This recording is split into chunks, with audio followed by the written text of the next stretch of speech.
रामकृष्ण हरी. सुंदर ते ध्यान उभे विटेवरी करकटावरी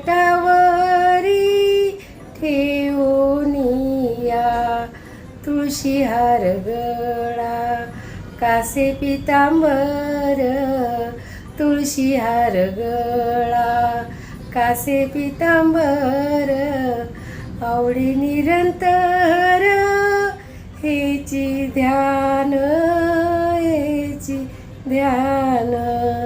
सुंदर ते ध्यान सुंदर ते ध्यान. सुंदर आहे की नाही हरिपाठमधलं पहिलंच कडवं आहे. तर सुंदर ते ध्यान उभे विटेवरी करकटावरी ठेवून या. किती सुंदर आहे. आपले पांडुरंगाच्या रंगात कधीही आपण रंगून जायचं. मग सगळ्यांनी बोला बरं, रामकृष्ण हरी.